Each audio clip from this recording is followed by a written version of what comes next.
When religion and politics travel in the same cart, the riders believe nothing can stand in their way. Frank Herbert.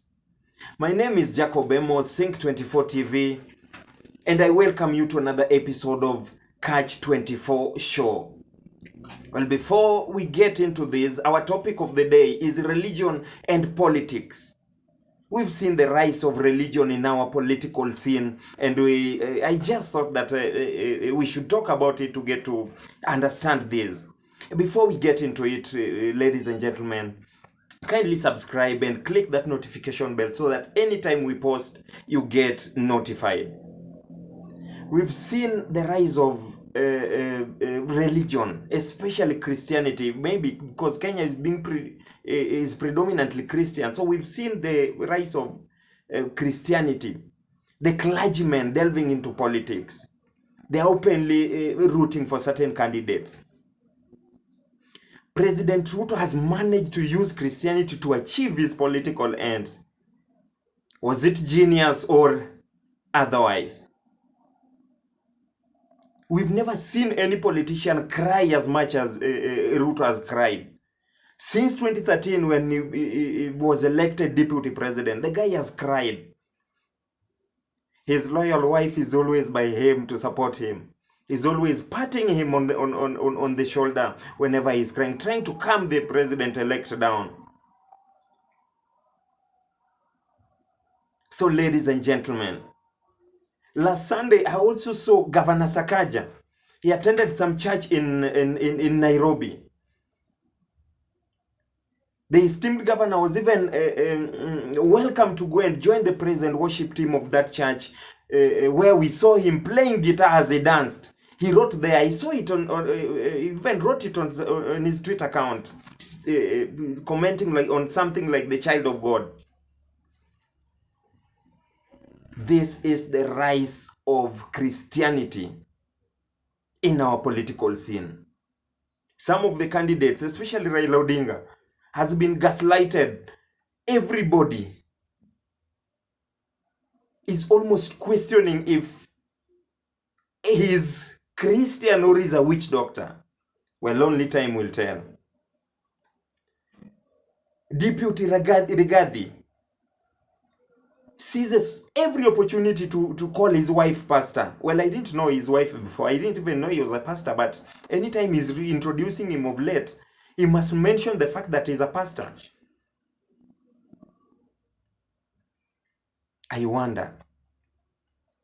Well, nevertheless, this may be the zeitgeist of our time. It's the spirit of the age. Everybody is going to run with it as we approach 2027 elections. As we see, all Kenya Kwanza politicians are now saved. They are professing the will of our good Lord. Well, let's get one scripture, at least as we try to analyze this trend. Matthew 7:16. Well, what does it say? Ye shall know them by their fruits. Do men gather grapes of thorns or figs of thistles? Well, simply put, it reads, by their fruits you will know them. And do you gather grapes from thorns or figs from thistles?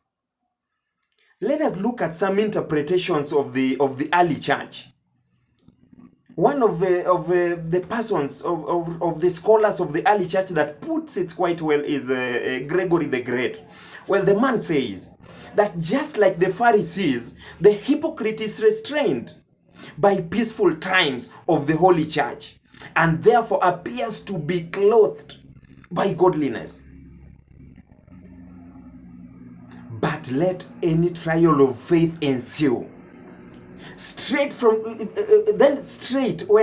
When any trial of faith ensue, straight the wolf ravenous at heart will strip himself and of that sheepskin and show by persecuting how great his rage against the good. As my dad used to tell us, you know a good person by the fruits he bear. So in our case, only time will tell. Is President elect Ruto ordained by God himself?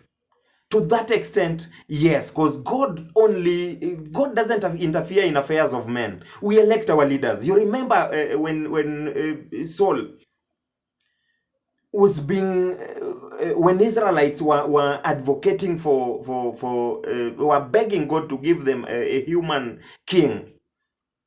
God told them, He will punish you, He will take your sons, He will take your daughters, He will send them to war. Some of you will be His slaves. And the Israelites said that God just give us a human king. We also want a leader that will see here with us. So after we've elected a president, whether it was the will of God or not, we don't know, because God has given us free will. He doesn't interfere in our affairs. Well, up to the point that we've elected a president, He comes down and ordains that president. He doesn't go against His word. So it's not a matter of God loving someone or hating someone. Once you're elected a leader, or once you seize power, Almighty keeps His word. He ordains. President Ruto once told us that politics is a high-stake game, and sometimes blood can be shed. This was at the height of 2007 general elections. He was referring to what ensued after the election was rigged, or so, well, quote unquote, I don't know.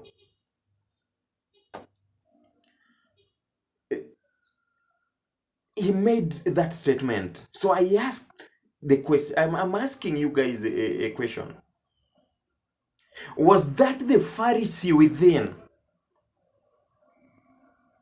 Or was that the wolf within? Wolf and fox are from the dog family. They are both canine. A wolf can be, a wolf is outright wild. The fox can at least pretend to be your friend. So the wolf has difficulty having that lamb chop on his plate at the end of the day. But the fox, because he pretends to be your friend, is quite mild. They are both canine. Because the fox pretends. He always ends up with the lamb chop on his plate. So the question is, do we have a wolf as politicians, or do we have foxes as politicians? Whether we voted any side of the divide, will we still end up as lamb chops on their plates? Well, my friends, only time will tell. That is the end of my analysis or submission. Until next time, thank you.